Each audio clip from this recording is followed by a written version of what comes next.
Hello friends, welcome back. स्वागत है आपका पॉलिटी एंड गवर्नेंस के इंटरेस्टिंग टॉपिक पे। आज हम बात करेंगे वर्ल्ड हैप्पीनेस रिपोर्ट ऑफ 2022।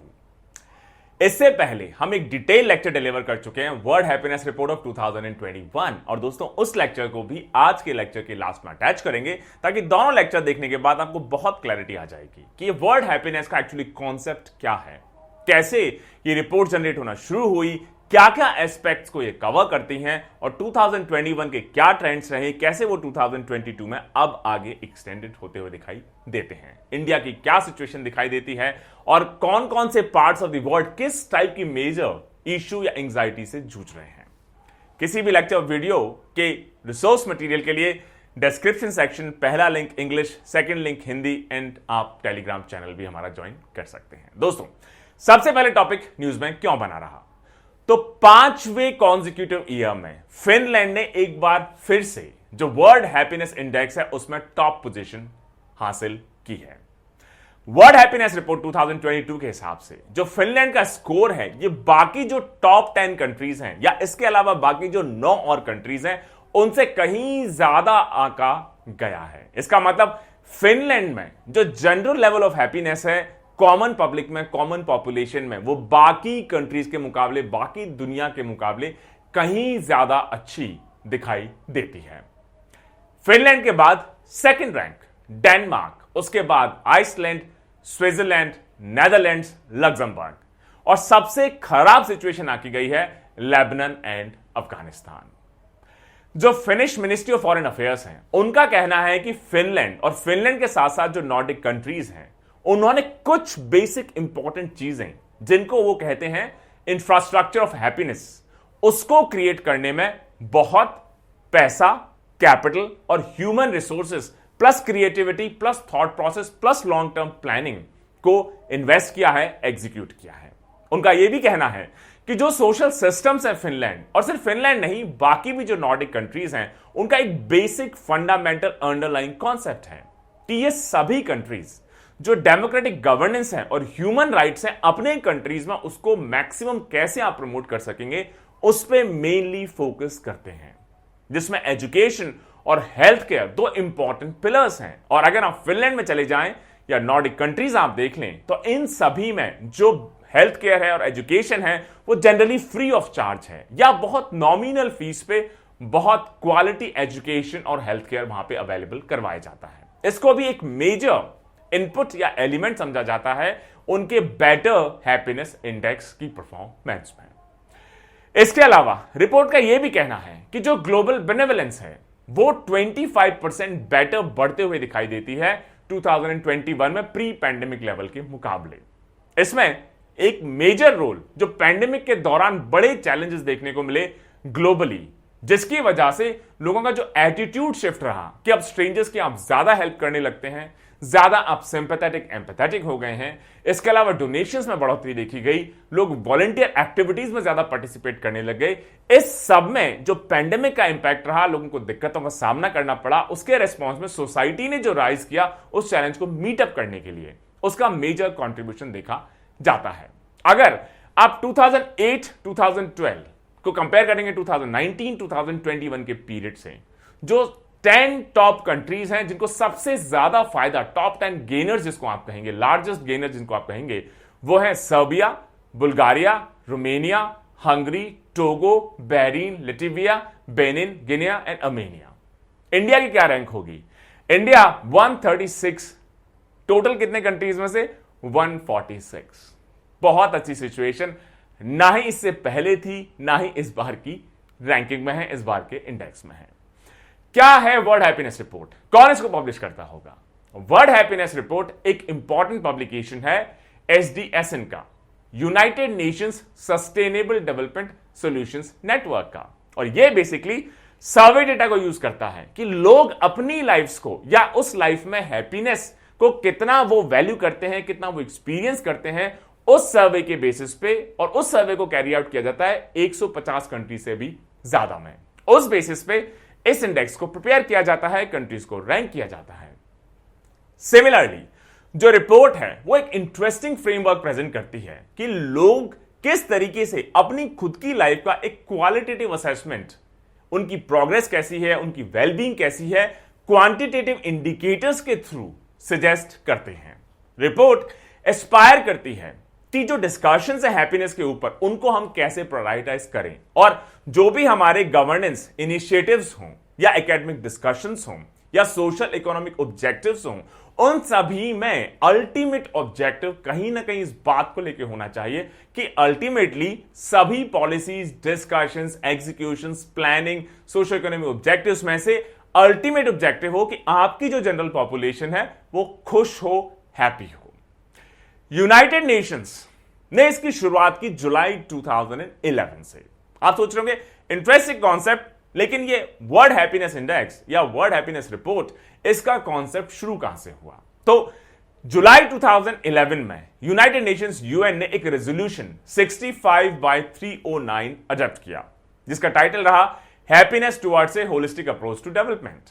और उन्होंने कहा कि जो गवर्नमेंट्स हैं अब उनको कहीं ज्यादा इंपॉर्टेंस इंपार्ट करनी होगी, देनी होगी हैप्पीनेस और वेलबींग को, जब भी वो अपनी सोशल या इकोनॉमिक डेवलपमेंट की पॉलिसीज को, ऑब्जेक्टिव्स को परस्यू करें।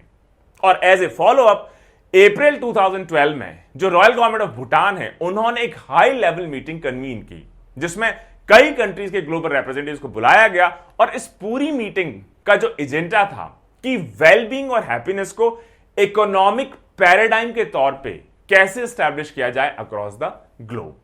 उस वक्त के भूटान के प्राइम मिनिस्टर श्री जिग्मी वाइथिनली, उन्होंने एक कमीशन बनाने की रिकमेंडेशन को एक्सेप्ट किया कि किस तरीके से वेलबींग और हैप्पीनेस अब एक major part of the conversation हो जाना चाहिए, एक न्यू सोशो इकोनॉमिक पैराडाइम का। इसको कैसे हम इंप्लीमेंट कर सकते हैं, कैसे रोल आउट कर सकते हैं, इसके लिए क्यों ना एक कमीशन कॉन्स्टिट्यूट की जाए। उन्होंने यह भी प्रपोज किया कि जो एक कमीशन बनाई जाए, क्यों ना इसको को ओन किया जाए। यूनाइटेड नेशंस जो ऑपरेट करेगा, जो जनरल बॉडी है या सेक्रेटरी जनरल की जो बॉडी है यूनाइटेड नेशंस के, उसके साथ कोलैबोरेट करते हुए। इसको चेयर किया गया मिस्टर थिनले और इकोनॉमिस्ट जेफरी डी शैक्स। और उस वक्त पहली बार फर्स्ट वर्ल्ड हैप्पीनेस रिपोर्ट को पब्लिश किया गया। और उस रिपोर्ट में जो एविडेंस है कि किस तरीके से हैप्पीनेस एक इंपॉर्टेंट पार्ट होना चाहिए किसी भी गवर्नेंस, पॉलिसी, पॉलिटिक्स इश्यूज का, ऑब्जेक्टिव्स का या इकोनॉमिक और सोशल स्ट्रक्चर का, उससे रिलेटेड बहुत इंटरेस्टिंग इनिशिएटिव्स को उसमें दिखाया गया। फिर इस रिपोर्ट के पब्लिश होने के बाद यूनाइटेड नेशन जनरल असेंबली ने एक और रेजोल्यूशन अडॉप्ट किया, रेजोल्यूशन नंबर 66/281, और उन्होंने प्रोक्लेम किया कि अब से हर साल मार्च 20 को इंटरनेशनल डे ऑफ हैप्पीनेस या इंटरनेशनल हैप्पीनेस डे के तौर पे ऑब्जर्व किया जाएगा। और उसके बाद से ही वर्ल्ड हैप्पीनेस रिपोर्ट को हर साल एग्जैक्टली सेम डेट, मतलब मार्च 20 को रिलीज किया जाता है। इसके एडिशन में भूटान ने खुद ने एक और नया इंडेक्स डेवलप किया, जो खुद फॉलो करना भूटान ने शुरू किया, जिसको कहा गया gross national happiness index, GNHI, जो हैप्पीनेस और वेलबींग को कैसी है किसी पर्टिकुलर कंट्री की पॉपुलेशन को, उसको 33 डिफरेंट इंडिकेटर्स 9 डिफरेंट डोमेन्स के अंडर वो असेस करना शुरू कर चुके हैं। अब इस रिपोर्ट या वर्ल्ड हैप्पीनेस रिपोर्ट या वर्ल्ड हैप्पीनेस इंडेक्स को कैसे कैलकुलेट किया जाता है, क्या इसकी मेथोडोलॉजी है, इसको थोड़ा समझा जाए। जो रैंकिंग्स हैं, जिसको हम कहते हैं वर्ल्ड हैप्पीनेस इंडेक्स, ये दोनों तरीके का डेटा यूज करता है, सेकेंडरी डेटा और सर्वे डेटा, जिसके थ्रू रैंकिंग को आप फॉर्मुलेट कर पाए। और जो इंपॉर्टेंट पैरामीटर्स हैं जो इंक्लूड किए जाते हैं या अकाउंट में लिए जाते हैं वर्ल्ड हैप्पीनेस इंडेक्स कैलकुलेट करते वक्त, उसमें सबसे इंपॉर्टेंट है GDP per capita in terms of purchasing power parity, PPP, या healthy life expectancy at birth, या level of social support, generosity, perception on corruption and freedom to make life choices.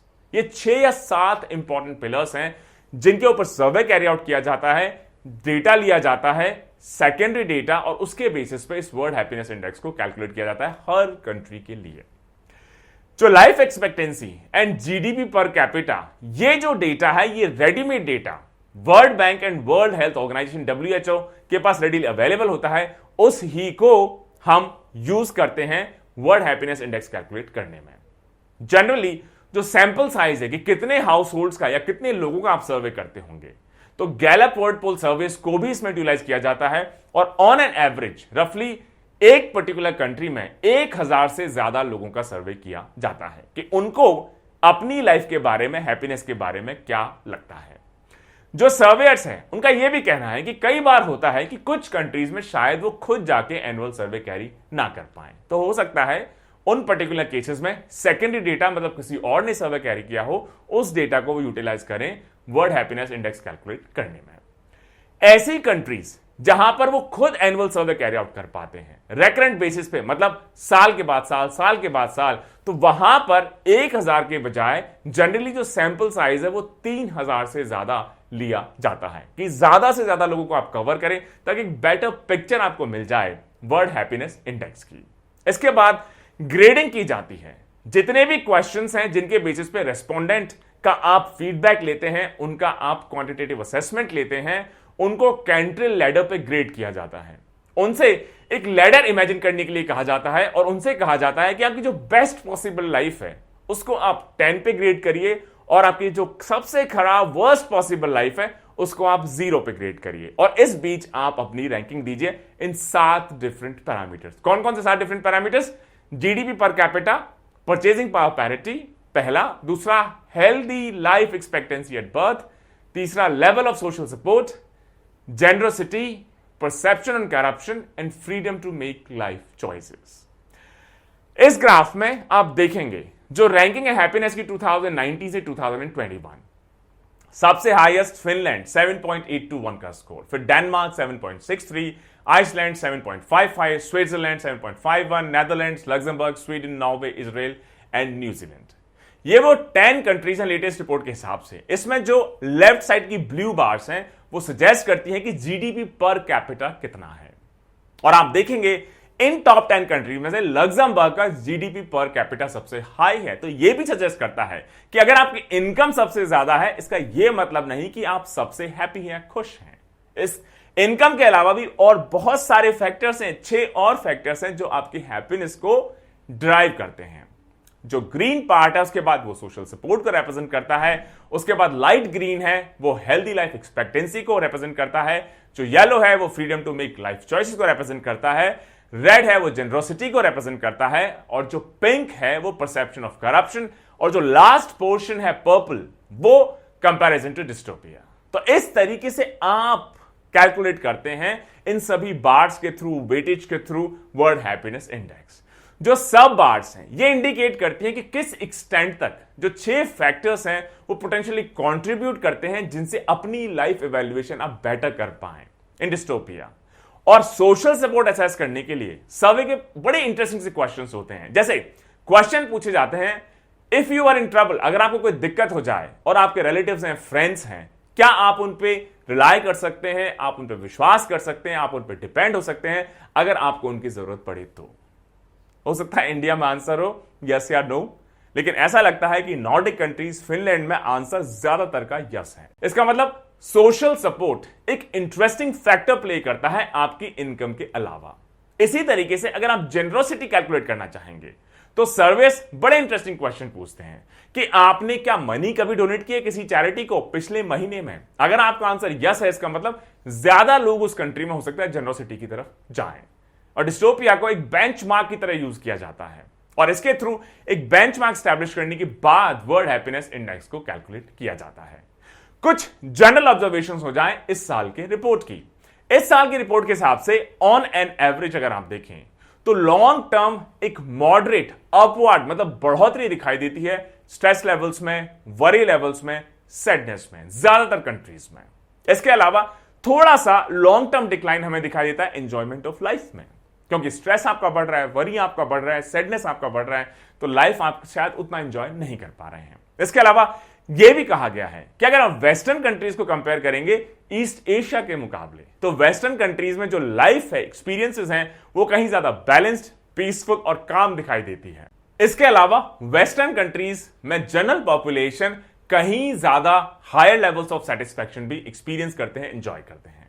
इसके अलावा सच्चाई तो यह है कि कंट्री कोई भी हो, चाहे वेस्ट हो, चाहे ईस्ट हो, चाहे नॉर्थ हो, साउथ हो, हर कंट्री में इन जनरल जो कॉमन सिटीजन है वो एक पीसफुल, शांत, कामन लाइफ प्रेफर करता है, एक एक्साइटिंग डिस्टर्ब लाइफ के बजाय। पर्टिकुलरली एक इंटरेस्टिंग ऑब्जर्वेशन, खासतौर से जो पुअरर कंट्रीज हैं, फॉर एग्जांपल अफ्रीकन कंट्रीज हैं, कि वहां पर जो लेवल ऑफ कामनेस है वो सबसे कम एस्टिमेट किया गया है दोस्तों। अब इंडिया की रैंकिंग 136 आउट ऑफ 146। पिछले साल भी कुछ इसी रेंज में या उससे पहले भी हम लोग रफली यही रैंक किए जाते रहे हैं। कुछ क्रिटिसिज्म भी है कि शायद रिपोर्ट प्रॉपरली कैप्चर नहीं करती है बहुत सारे डिफरेंट एलिमेंट्स को, शायद बायस हो सकती है, शायद इनएडिक्वेट हो सकती है, लेकिन कहीं ना कहीं एक इंटरेस्टिंग इंसाइट हमको प्रोवाइड करती है कि क्या वो चीजें हम कर सकते हैं जिनसे ज्यादा लोग सेटिस्फाई होंगे, खुश होंगे, हैप्पी होंगे। हम फिनलैंड से लर्न कर सकते हैं, नॉर्डिक कंट्रीज से लर्न कर सकते हैं, और हम जो वर्स्ट परफॉर्मिंग कंट्रीज हैं, for example Lebanon, for example Afghanistan, उनसे भी लर्न कर सकते हैं कि हमें क्या नहीं करना चाहिए। बेटर परफॉर्मिंग से लर्न करेंगे हमें क्या करना चाहिए, बेटर स्कूल बनाएं, बेटर एजुकेशन बनाएं, नॉन वायलेंट एनवायरमेंट दें, पीसफुल एनवायरमेंट दें, बेटर जनरोसिटी दें, सोशल सपोर्ट को हम बेटर करें, बेटर इनकम्स हम बढ़ाएं, तभी जाके लोग खुश हो जाएं। करप्शन को हम कम करें, तब लोग कहीं ज्यादा सेटिस्फाइड और हैप्पी अपने कंट्री में फील करेंगे।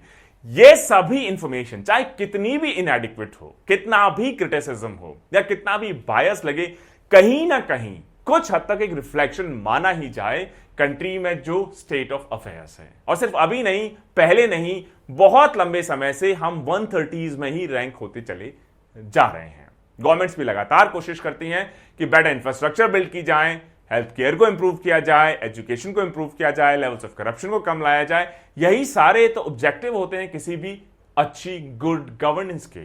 अगर वो सब हम अचीव कर पाएंगे तो ऑटोमेटिकली हैप्पीनेस, सेटिस्फैक्शन लोगों का बढ़ जाएगा और हमारी रैंकिंग भी बेटर हो पाएगी। तो हमें इन इनपुट्स को ओपन माइंड से एक्सेप्ट करना चाहिए। अपनी जो पॉलिसीज हैं, एग्जीक्यूशंस हैं, गवर्नेंस स्ट्रक्चर्स हैं, उन सभी में इनको इंप्लीमेंट करना शुरू करना चाहिए ताकि हमारी रैंकिंग, हमारे लोगों का सेटिस्फैक्शन, हैप्पीनेस भी और इंप्रूव हो पाए। Stay tuned. जय हिंद, जय भारत।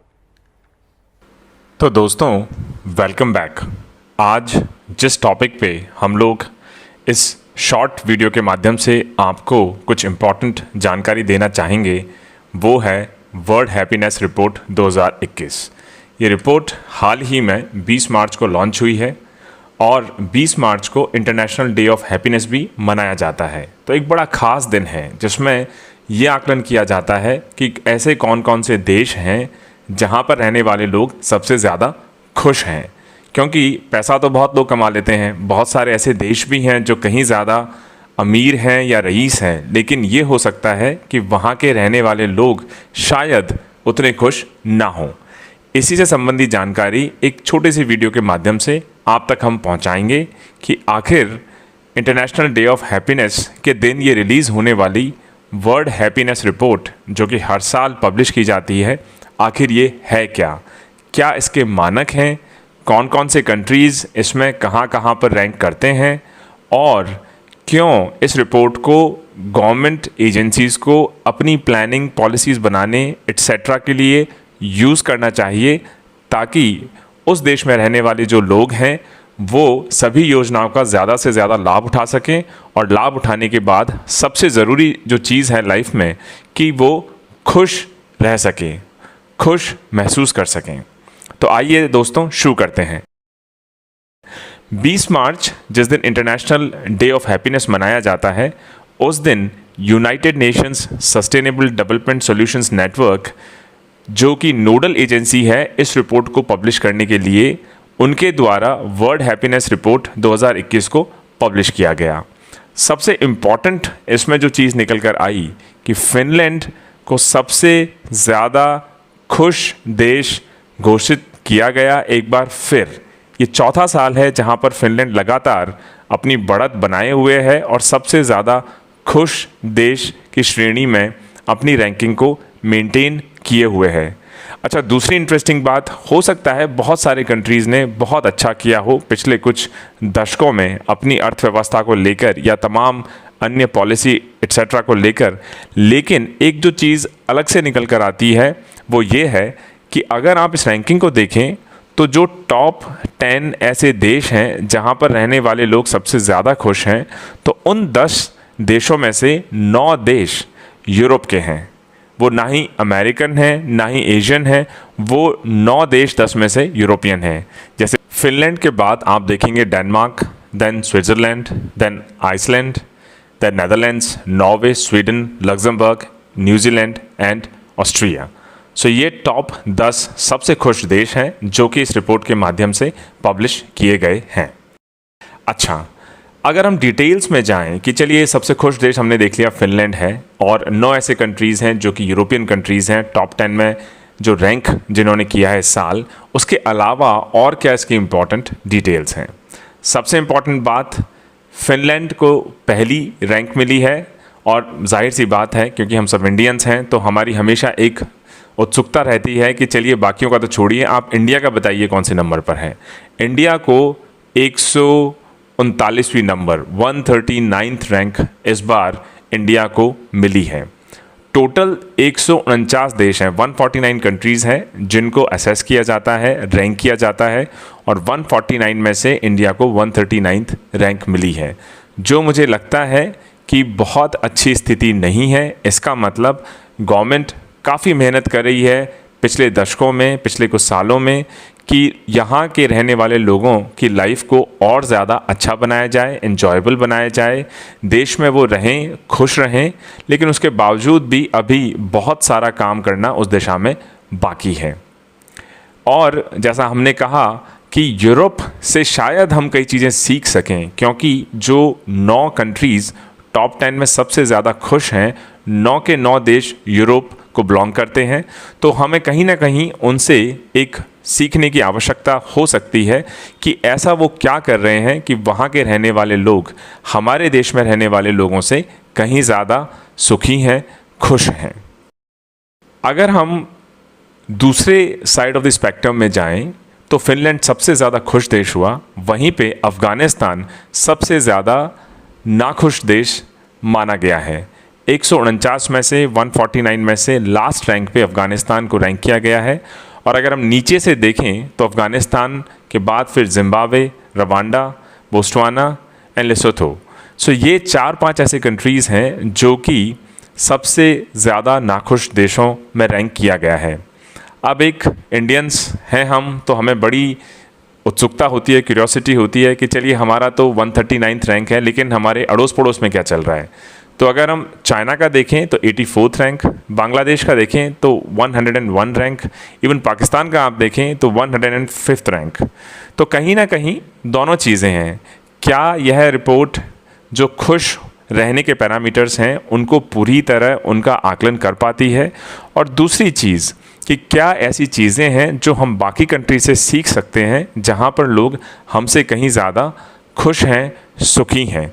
तो एक तो रिपोर्ट को क्रिटिकली देखना चाहिए, कौन कौन से पैरामीटर्स हैं, किस किस पैरामीटर्स में हमने अच्छा किया है, किन किन पैरामीटर्स में हम पीछे हैं, जिनमें अच्छा किया है उनमें और अच्छा करें, जिनमें पीछे हैं उन पैरामीटर्स में अच्छा करने के लिए हम बाकी ऐसे कंट्रीज़ जो बहुत बेहतरीन कर रहे हैं उन पैरामीटर्स में, उनसे सबक लेके उन पॉलिसीज़ को हमारे यहाँ इम्प्लीमेंट करें, ताकि लोगों का ज़्यादा से ज़्यादा भला हो सके, लोग ज़्यादा से ज़्यादा खुश रहें। अगर हम देखें किन किन पैरामीटर्स पे ये जो रिपोर्ट पब्लिश होती है, यूएन हैप्पीनेस इंडेक्स, इसको पब्लिश किया जाता है, तो जेनरोसिटी मतलब लोग कितने उदारवादी हैं, परसेप्शन ऑफ करप्शन कि करप्शन की देश में क्या स्थिति है या लोग क्या समझते हैं करप्शन के बारे में, जीडीपी पर कैपिटा मतलब कि पर कैपिटा प्रति व्यक्ति कितनी जीडीपी उस पर्टिकुलर देश की है, सोशल सपोर्ट, सामाजिक सपोर्ट कितना मिल पाता है अगर कोई व्यक्ति अपनी ज़िंदगी जी रहा है, healthy life expectancy at birth मतलब जब पैदा होता है नया बच्चा तो उस वक्त उसकी एवरेज लाइफ एक्सपेक्टेंसी कितने साल वो जीवित रहेगा, and then freedom to make life choices मतलब ये आपको खुली आज़ादी कहाँ पर है कि जो आप लाइफ में कोई भी चॉइस करना चाहें, डिसीजन लेना चाहें, उसमें किसी का दबाव नहीं है, किसकी रोक रुकावट नहीं है, आप अपनी मर्जी से उन चॉइसेस को ले सकते हैं। और एक नई चीज़ जो इस बार की रिपोर्ट के लिए मुझे लगता है बहुत इम्पॉर्टेंट है, वो है कोविड-19 या कोरोना की वजह से जो फ़र्क पड़ा लोगों पे, लोगों की खुशी पे, लोगों के लाइफस्टाइल पे, उनके जॉब्स पे, उनके एम्प्लॉयमेंट पे, उनके डिस्प्लेसमेंट पे, माइग्रेशन पे एट्सेट्रा, उस चीज़ को भी इस बार कोशिश की गई है कि जो इस बार की रिपोर्ट है वर्ल्ड हैप्पीनेस रिपोर्ट 2021, उसमें कहीं ना कहीं उसको शामिल किसी ना किसी तरीके से किया जाए। और इस कारण इस बार दो टाइप की रैंकिंग बनाई गई हैं। एक तो जो हमेशा की रैंकिंग बनती है कि जो पिछले 3 साल के सर्वेज़ हैं 2018 से 2020 तक, जो कि गैलप हर बार करवाता है, उसके आधार पे जो हमेशा के पैरामीटर्स पे रैंकिंग होती है उसको लिया गया है। साथ ही साथ क्योंकि इस साल कोरोना का कहर या कोविड-19 का कहर एक ऐसी चीज़ थी जो हर साल नहीं होता, सिर्फ 2020 में इसका बहुत ज़्यादा प्रभाव देखने को मिला है, तो उसका सर्वे एक अलग से करवाया गया है ताकि कोरोना का भी जो फ़र्क पड़े ओवरऑल रैंकिंग या लोगों की खुशी पे, एम्प्लॉयमेंट पे, सैलरी पे, सोर्स ऑफ इनकम पे, रिलेशनशिप पे, सोशल सिक्योरिटी पे, ट्रांसपेरेंसी पे, उस चीज़ को भी अच्छे से आंका जा सके और जो फाइनल रिपोर्ट हो वो बिल्कुल सभी फैक्टर्स को लेते हुए ऑल इंक्लूसिव हो। एक इंटरेस्टिंग बात जो निकल के आई जब ये रैंकिंग पब्लिश हुई, तो सबसे इम्पॉर्टेंट जो फैक्टर देखा गया जिस पे लोगों ने ध्यान दिया या वज़न दिया वो है ट्रस्ट, कि लोगों को विश्वास कितना है। और जहाँ पर विश्वास ज़्यादा है वहाँ पर लोग ज़्यादा खुश हैं। उसी तरीके से ऐसे देश जहाँ पर जो आपकी इनकम है उसमें बहुत ज़्यादा फ़र्क नहीं है लोगों में, इसका मतलब कि बहुत ज़्यादा ऐसे लोग नहीं हैं जिनकी इनकम बहुत ज़्यादा हो और बहुत ज़्यादा ऐसे लोग नहीं हैं जिनकी इनकम बहुत ज़्यादा कम हो। मोटा मोटा एक रेंज के अंदर, एक बैंड के अंदर अगर किसी कंट्री की इनकम है या वहाँ पे बेटर इनकम इक्वालिटी है तो वहाँ के लोग ज़्यादा सक्सेसफुल समझे जाते हैं, चाहे वो कोरोना को मैनेज करने से रिलेटेड हो या फिर खुश रहने से रिलेटेड हो। इसका मतलब कहीं ना कहीं गवर्नमेंट पॉलिसी इस डायरेक्शन में होनी चाहिए कि अगर इनकम इनइक्वालिटी सोसाइटी में ज़्यादा है तो किस तरीके से उस इनइक्वालिटी को कम किया जाए। फिर अफ़गानिस्तान के बारे में हम बात कर चुके हैं कि सबसे नाखुश देश 149 में से 149वीं रैंक अफ़गानिस्तान की मानी गई है। अगर हम यूएस को देखें जो कि वर्ल्ड की सबसे बड़ी इकोनॉमी है, वो 19th नंबर पर है, एक स्पॉट नीचे चला गया है। पिछली बार 18वें नंबर पे था, 18th पोजीशन पे था, इस बार 19th पे चला गया है। एक बड़ी अच्छी खबर है कि एशियन कंट्रीज़ इस साल पिछले बार से बेहतर आके गए हैं। इसका मतलब जो एशियन कंट्रीज़ प्रोग्रेस कर रहे हैं, चाहे इंडिया हो, चाइना हो, साउथ ईस्ट एशियन नेशंस हो, बांग्लादेश हो, श्रीलंका हो, एट्सेट्रा, वो कहीं ना कहीं अपनी पॉलिसीज़ के थ्रू, अपनी इकोनॉमिक ग्रोथ के थ्रू, अपने बेटर एग्जीक्यूशन ऑफ पॉलिसीज़ के थ्रू या बेटर एंगेजमेंट ऑफ सिटीजन्स के थ्रू कहीं ना कहीं वो धीरे धीरे इस रैंकिंग में ऊपर आते जा रहे हैं। जिसका एक बड़ा उदाहरण है कि चाइना पिछली बार 94th पोजीशन पे था, जिसने 10 अपनी रैंकिंग सुधार कर इस बार 84th पोजीशन पे आ गया है। इंडिया की पिछली बार 140 पोजीशन थी, इस बार 139 पोजीशन पे आ गया है। जब अगर आप इस चीज़ को देखेंगे आखिर क्या है वर्ल्ड हैप्पीनेस रिपोर्ट, कहाँ से शुरू हुआ, क्यों शुरू हुआ, किस कारण से इस रिपोर्ट को पब्लिश किया जाना ज़रूरी लगा यूनाइटेड नेशंस को, तो लगभग यूनाइटेड नेशंस को 40 साल लगे ये समझने में कि किसी की खुशी हमेशा उसकी कितनी इनकम है, उस देश की कितनी जीडीपी है, कितना वो डेवलप्ड है, ज़रूरी नहीं सिर्फ इसी पे डिपेंडेंट हो। इंसान की खुशी के लिए आपने अपनी नॉर्मल लाइफ में भी देखा होगा, बहुत सारे लोग हैं, बहुत पैसा है, गाड़ी है, बंगला है, सब कुछ है, लेकिन फिर भी अपनी लाइफ में शायद इतना खुश ना हो। तो सब लोगों को धीरे धीरे ये लगने लगा कि सिर्फ जीडीपी या इकोनॉमिक ग्रोथ या डेवलपमेंट या इंफ्रास्ट्रक्चर ही एक क्राइटेरिया नहीं हो सकता लोगों की खुशी को आंकने का। और आप कितना भी डेवलप कर जाएं, कितनी भी आपकी इनकम बढ़ जाए, कितना भी आप इंफ्रास्ट्रक्चर क्रिएट कर लें, बेस्ट हाईवेज़ बना लें, एयरक्राफ्ट्स बना लें, शिप्स बना लें, ट्रांसपोर्टेशन बना लें, स्कूल्स बना लें, हेल्थ बना लें, लेकिन अगर वहाँ के लोग खुश नहीं हैं तो मुझे लगता है कहीं ना कहीं ये हमको सोचने पे मजबूर करती है कि जिस डायरेक्शन में देश जा रहा है क्या वह सही है या कहीं ना कहीं उसमें कोर्स करेक्शन की ज़रूरत है। और इन सारी चीज़ों, इस कश्मकश में 2013 से ये इनिशिएटिव शुरू हुआ, जहाँ पे इंटरनेशनल डे ऑफ हैप्पीनेस मनाया जाने लगा हर साल 20 मार्च को। और पहला जो वर्ल्ड हैप्पीनेस इंडेक्स रिपोर्ट है 2012 में यूनाइटेड नेशंस द्वारा पब्लिश किया गया। अच्छा, एक बार फिर से अगर हम रिवाइज़ कर लें कि ऐसे कौन से पैरामीटर हैं जिन 6 पैरामीटर्स पर वर्ल्ड हैप्पीनेस को आंका जाता है। तो सबसे पहला बात तो ग्रॉस डोमेस्टिक प्रोडक्ट पर कैपिटा, परचेजिंग पावर पैरिटी, मतलब कि आपका सकल घरेलू उत्पाद कितना है, purchasing power parity. Purchasing power parity का मतलब है कि मान लीजिए यूएस आज 1 20 ट्रिलियन की इकोनॉमी है, लेकिन महंगाई भी वहाँ पर उतनी ही है। अगर वहाँ पे एक मैकडोनल्ड का आप बर्गर खाने जाएंगे तो एक मैकडोनल्ड का बर्गर हो सकता है वहाँ पे $5 का हो। इंडियन रुपीज़ में हम मोटा मोटा देखें तो लगभग 350 रुपये का पड़ेगा। वहीं पे इंडिया में वो बर्गर हो सकता है आपका 100 या 125 रुपये का हो। तो हो सकता है उनकी इनकम ज़्यादा है, लेकिन वही चीज़ खाने के लिए, ख़रीदने के लिए अगर उनको ज़्यादा पैसा देना पड़ रहा है तो उस ज़्यादा इनकम का बहुत ज़्यादा मीनिंग नहीं रह जाता। अगर आप कंपेयर करें तो जो जीडीपी है, आपकी एब्सोल्यूट जीडीपी है यूएस की कहीं ज़्यादा है, बट जितना मेरा नॉलेज है उसके हिसाब से 2017 या 18 में चाइना ने यूएस को परचेजिंग पावर पैरिटी जीडीपी पे पीछे छोड़ दिया है। इसका मतलब आप कम पैसे में, आपकी कम सैलरी होने के बावजूद भी आप वो सब चीज़ें खरीद सकते हैं जो एक अमेरिकन या यूरोपियन ज़्यादा सैलरी होने के बावजूद भी शायद ना खरीद पाए। दूसरी चीज़ है सोशल सपोर्ट। सोशल सपोर्ट का मतलब है कि अगर कि मान लीजिए आप अपने बच्चे को सोशल सपोर्ट देना चाह रहे हैं क्योंकि आप एक महिला हैं जो कि अपना फुल टाइम जॉब करती हैं। सुबह आप तैयार हुई, अब बच्चे को कौन रखेगा, कैसे उसकी चाइल्ड केयर इंश्योर की जाएगी। इंडिया में आज भी जो हमारा ट्रेडिशनल फैमिली सिस्टम रहा है उसी पे पूरी तरह हमारा सोशल सपोर्ट डिपेंडेंट है। वहीं पे यूरोपियन कंट्रीज़ में अगर आप देखें तो वहाँ पे बच्चों के लिए रखने के लिए डे केयर या इवनिंग केयर की सरकार द्वारा व्यवस्था की जाती है। आप दूसरी चीज़ देख लें कि बुढ़ापे में या जब आपकी ओल्ड एज हो जाए तो उसमें आपको क्या सपोर्ट रहेगा। इंडिया में आज भी 99% जो हमारी old age senior citizen population है वो पूरी तरह अपने सोशल सपोर्ट या फैमिली सपोर्ट पर डिपेंडेंट है। जो गवर्नमेंट स्पॉन्सर्ड या गवर्नमेंट लेड इनिशिएटिव्स हैं इन एरियाज़ में आज भी काफ़ी कम हैं। तो जो हमारे सीनियर सिटीजन्स हैं या हमारी जो वर्किंग विमेन हैं, वर्किंग पेरेंट्स हैं, या ऐसे और भी बहुत सारे सिनेरियोज़ हो सकते हैं, वो कहीं ना कहीं ये फील करते हैं कि शायद जिस तरह का सोशल सपोर्ट अवेलेबल होना चाहिए था ताकि हम अपना फुल पोटेंशियल रियलाइज़ कर सकें, वो कहीं ना कहीं अभी हमें अवेलेबल नहीं है। फिर नेक्स्ट चीज़ है आपकी healthy life expectancy at birth. मतलब कि आप जब बच्चा पैदा होगा तो किस तरह का हमारे यहाँ मेडिकल केयर फैसिलिटीज़ या न्यू बॉर्न केयर अवेलेबल है जिससे बच्चा कम से कम इतने साल जीवित रहेगा ऑन एन एवरेज, उस चीज़ के बारे में आकलन किया गया है।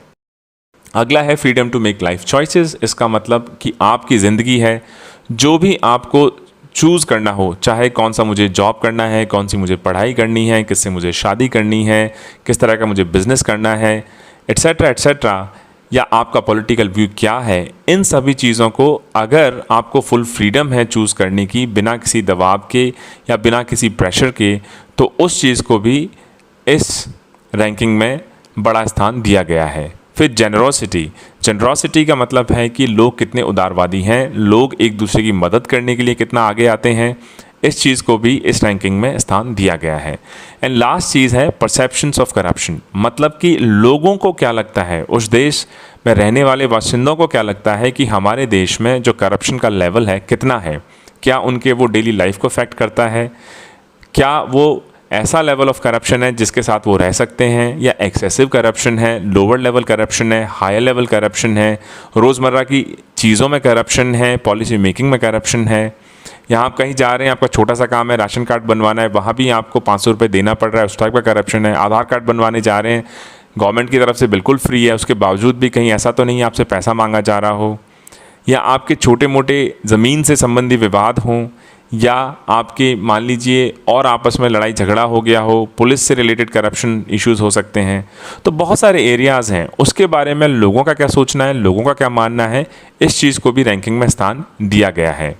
और ये जो रैंकिंग दी जाती है इन सभी 6 पैरामीटर्स पे, इनको 0 से 10 के स्केल पर नापा जाता है और लास्ट में इन सब का वेटेड एवरेज लिया जाता है और वेटेड एवरेज के बाद फाइनल रैंकिंग्स निकाली जाती हैं।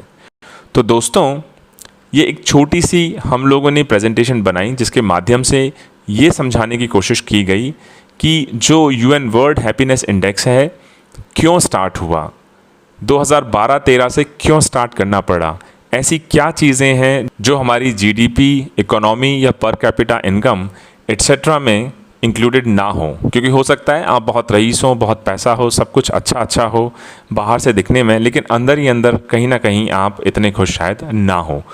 कौन से ऐसे कंट्रीज़ हैं जिन्होंने अच्छा परफॉर्म किया है, कौन से ऐसे कंट्रीज़ हैं जिन्होंने काफ़ी ख़राब परफॉर्म किया है, इंडिया की क्या रैंकिंग रही, हमारे नेबर्स की क्या रैंकिंग रही, ऐसी कौन सी चीज़ें हैं जो हम उन देशों से सीख सकते हैं जिन्होंने हमसे बेटर परफॉर्म किया है, और उनसे सीखने के बाद उन चीज़ों को किस तरह हम अपने पॉलिसी डिसीजंस में, या जो हमारे इंपॉर्टेंट स्ट्रैटेजिक इन्वेस्टमेंट्स हैं, डिसीजंस हैं, इंफ्रास्ट्रक्चर है, सोशल आर्किटेक्चर है, या सोशल सपोर्ट सिस्टम है, या एंटी करप्शन ड्राइव्स हैं, उन सभी चीज़ों में हम ले सकें, लागू कर सकें, ताकि अगर हमारे लोग हमारे इनिशिएटिव से कहीं ज़्यादा खुश होंगे तो मुझे लगता है किसी भी सरकार की ये हमेशा प्राथमिकता होती है, और जितने ज़्यादा हमारे लोग कंफर्टेबल हों हमारे देश में रहने के लिए, खुश हों, मुझे लगता है कि सरकार की वही असली सार्थकता है। इसी के साथ stay tuned for our next set of videos.